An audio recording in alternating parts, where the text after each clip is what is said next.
we are moving on to, oh my God, this story These are out horrible. of New Orleans. Reading here from The Guardian. Trigger warning, big time on this story. Is it a happy trigger? Or again, I haven't read it, so I'm assuming he's Yeah, triggering us. it's a happy trigger warning, Ashton. He's assuming whatever he's preparing us to be like. Yeah. If you have happy PTSD and you don't like hearing happy things because it triggers happiness, then actually you'll be fine for this one. But if you have the more common negative type of PTSD, that's a trigger warning for you. Fuck! So this headline is New Orleans child molester questioned on unsolved killings takes the fifth 700 times. Convicted child molester Stanley Burkhart, a former investigator of sex crimes against children, And always be your own people. who has been in and out of prison for decades, invoked his constitutional right against self-incrimination more than 700 times while being questioned under oath recently, including when asked whether he committed a series of unsolved murders of youths in his orbit. And the craziest part... I do like how they said, including when asked whether he committed a series, as if they're like, do you like, I'm not going to answer the other questions, but the series of unsolved murders, you say? I'll gladly talk about that. To me, the craziest part of all those words that I said is in and out of prison. As we'll see from reading this, the way that police, the justice system they go through, even when they are convicted of the most heinous crimes that we all agree on are the most heinous crimes, still get just baffling special treatment. So Burkhart's decision to remain silent came when faced with questions about the killings during a deposition in a civil lawsuit by an alleged sexual abuse victim of his, a case aimed at him and the New Orleans Police Department, which used to employ him. So remember, this person is already convicted of molesting children. What he's being questioned now is if he also has murdered children. His silence could not be held against him if the context were a criminal proceeding. So remember, we're talking about pleading the fifth here. But in the context of the lawsuit, a jury is allowed to presume that the ex-cop availed himself of his Fifth Amendment right rather than answer honestly because he would have incriminated himself, said civil attorney Christy Schubert, who deposed Burkhart for 4 hours in late April. Quote, "Are you afraid to answer these questions because you don't think you're smart enough to answer without incriminating yourself?" Schubert asked Burkhart at one point. "Fifth," he replied, a curt indication that he was pleading his Fifth Amendment right to that question. Though Burkhart pleaded the fifth about every 20 seconds during the proceeding, his deposition by Schubert is significant because it was one of the rare times someone has been able to ask questions of him for so long, including about the decades-old murders while he was sworn to tell the truth. He literally did the Dave Chappelle fucking sketch. Yes. I plead the fifth. Yep. 1, 2, 3, 4. Fifth. Are you a pedophile, sir? I plead the fifth. Yeah. Which, I mean, and as we remember, that skit was specifically about how black. Well, no, it was about how black people and white people go through different justice systems. Mm-hmm. So that was a skit where he was a black guy going through the white person's justice system, just saying, "I plead the fifth, I plead the fifth, I plead the fifth," and he ended up getting off. He also was R. Kelly, a pedophile.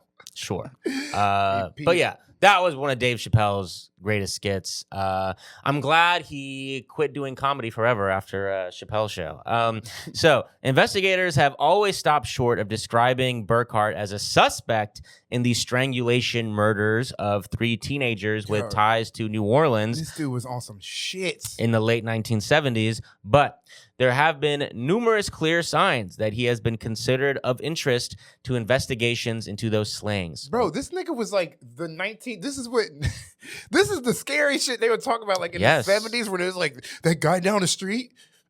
Don't. If you lose your baseball in his yard, it's gone, bro. Yeah. It's gone. This nigga is like a boogeyman. Yes. A literal, like, metaphysical. No, I mean, yeah, that's totally it. Like, as we read this article, that again, it's doing its like journalistic integrity thing where it's not like making claims that they're not supposed to make. But yeah, it seems like this guy was like a serial killer of children, like a child rapist, murder serial killer for decades. Who's just this guy who's been in and out of prison, like, da-da-da. Like, why would this guy ever be out This of is like prison? some John Wayne Gacy-ass fucking shit. Yes. A New Orleans police officer who, remember, was a detective in the child sex crimes unit. Oh, this nigga was truly villainous. Yes. This is a real deal villain. Allegedly, apparently, because he has not even been, like, charged with any murder of any child. That's because he obviously was a demonic force summoned by the police who they're like, this is our personal demon. We keep him on, he causes a problem. Like, I mean, I'm joking, but listen, I do think they bring the most villainous, like, when I saw that guy they had on a leash, I'm not kidding you. I know they you're had not. A fucking giant white man. I mean, I don't know. I know that you believe it. No, I don't believe it. I want to believe it. And I feel bad. I feel bad for questioning you. A black guy was holding a big fucking Bane-looking white dude back with a dog leash, and he was just ready to like juggernaut through fucking. I swear to God, I'm not making. This is not some Jungian fear I'm like creating in my mind of like the police. They all look like some fucking. No, there was this dude that I was like, oh my God. They brought him from the cages in like the back. The Hannibal Lecter mask. They unleashed his fucking shackles and they were like, let him out. Let him out. I gotta. This will be my next goal to research for next episode. Bro, I promise we can look up the day. Whenever that was the first day of the George Floyd protests. I know I got hit on the head after. I swear to that doesn't help your case at all. I know. I swear at that. Not to gaslight a black man about the police, but I never heard of the juggernaut leash cop before or since. It's only been Ashton. It was a wild time. It was. It definitely was. It was a wild time. And it was like prime kettling. It was like I've heard of kettling. I know what that is. When the cops, it was literally where they were like, okay, there's all this big ass crowd is coming back, so they set up a fucking wall of cops, and one of the cops was a nigga who they were like, we can't let this one go until it gets bad. Like it was like their nuclear option. Anyway, we can move. But on. why would they have him on a leash? Why would they be holding him back? This nigga was upset. He was like, but why would a leash be part of it with them? He had like it was like this collar that it was like a thing that was just like holding him back. Cause I don't know how to describe it, Joffer. He was just like, well, you're saying leash, so we're all thinking a leash. Yes, it was. It was like a thing. I'm sorry, dude. I don't believe that there was a guy with a leash on another cop. I'm so sorry, Ashton, but I don't need you to believe it. It happened. It happened. We'll try to look into it. We'll try to verify these claims. And look, I want to believe you. It's just part of my brain that can't. Listen, you know what? Some things just live with me, okay? Yeah. I'm not making this. I can say a lot of shit for attention. I swear this just. Anyways, we got to go back to this horrible story. So, excuse me.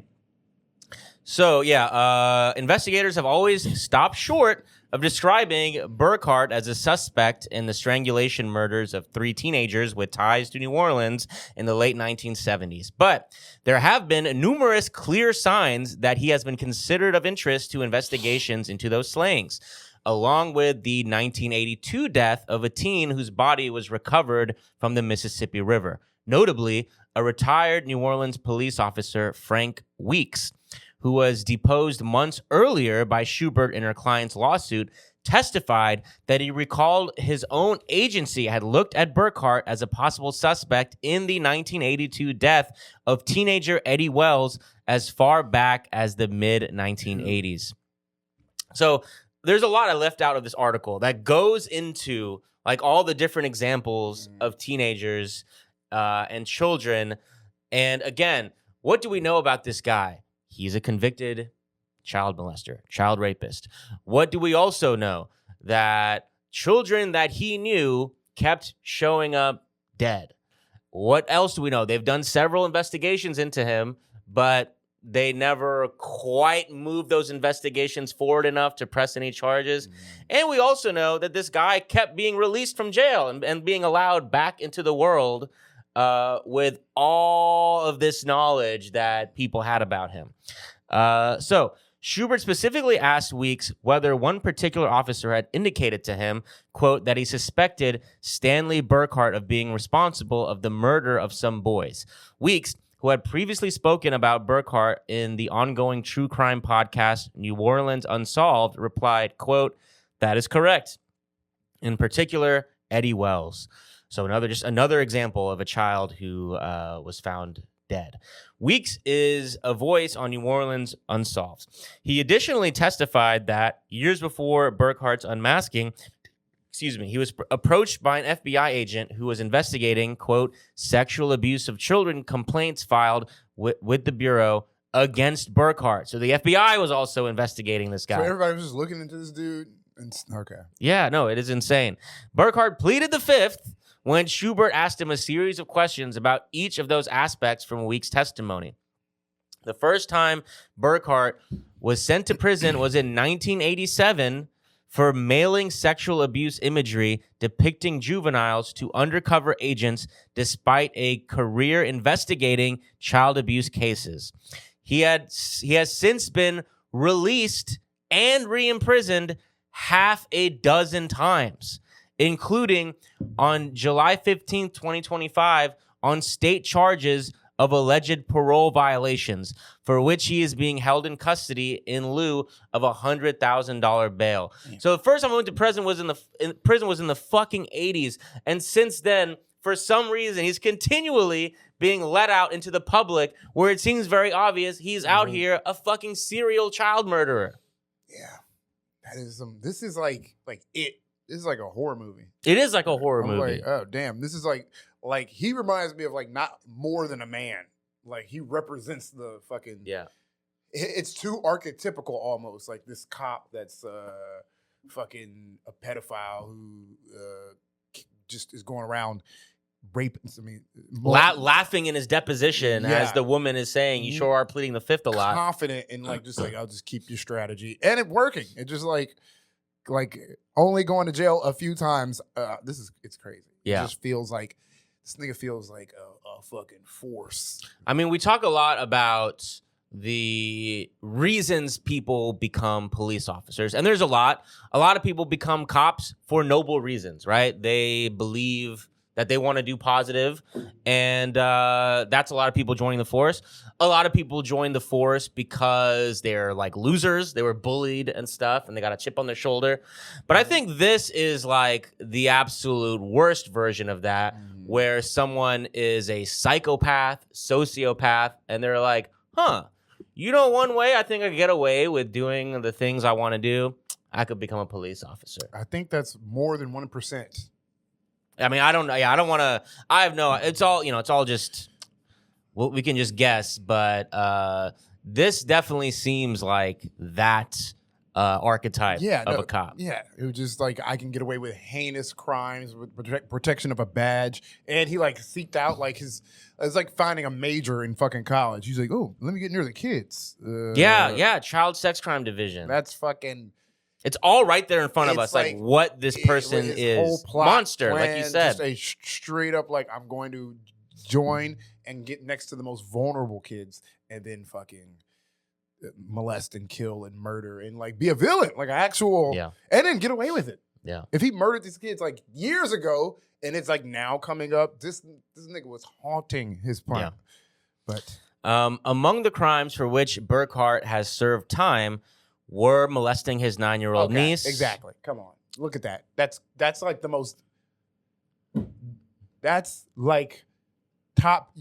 Other than like mass violence on a personal scale, on a personal level, that's one of the most heinous things a human could like possibly. This guy is like, you know, there's His people own niece. like the guy who in our story about, you know, the Phoenix guy who shot a gun in the air. Like the guy who was trying to break in to his home was a guy who's been arrested like 30 times, in and out of jail for like petty crime shit.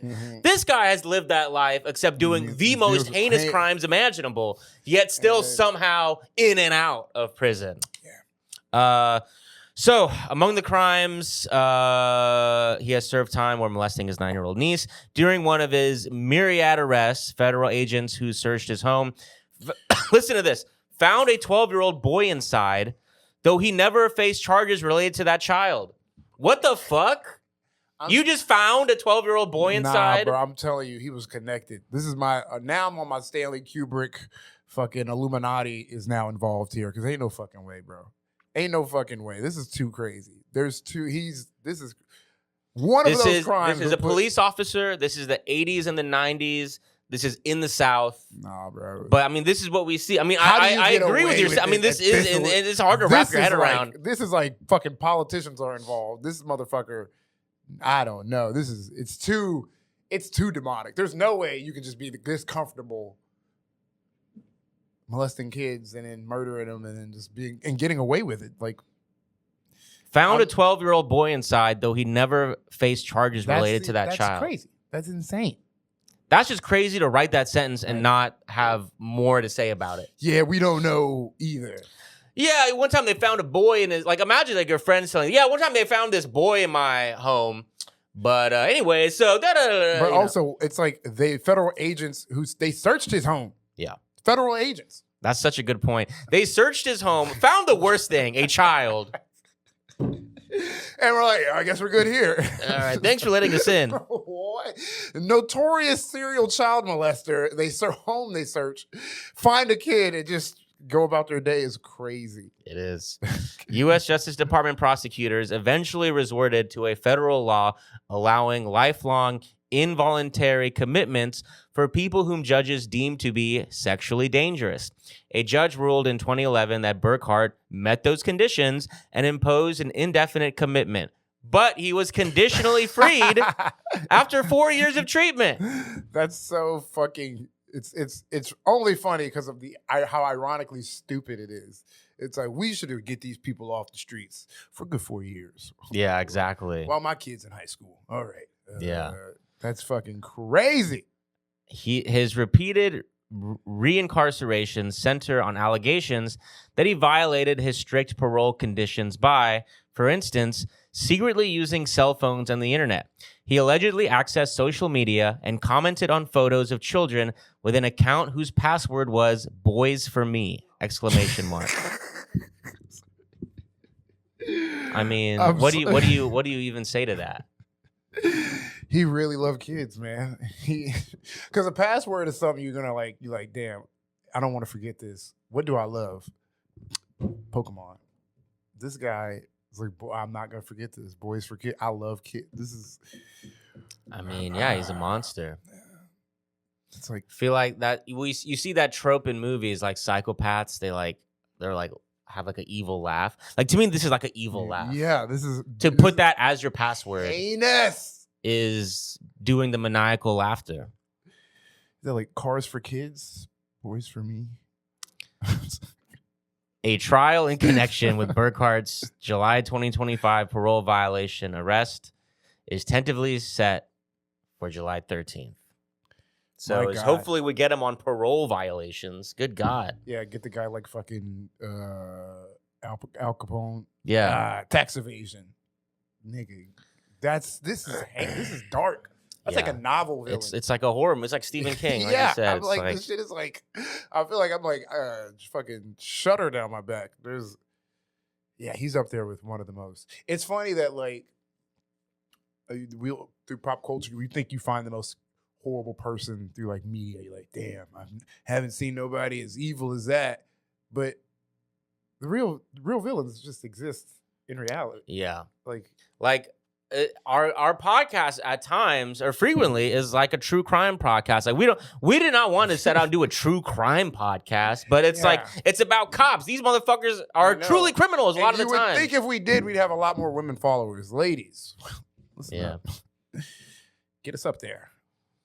So yeah, I mean, No, he's that got was, a trial coming up. Hopefully, that was dark. hopefully we could find a way to not let this Stop guy this free nigga. again. God intervene. This nigga's a demon. Help. Constantine, somebody, I don't fucking know. That's crazy. That was dark. That was scary. I'm a little freaked out right now. That was Yeah. like and then you bring in the 70s, the setting is even scarier. I'm like, damn, hmm niggas back in the day. Yeah. New Orleans is kind of a spooky place already. God, it's a horror story.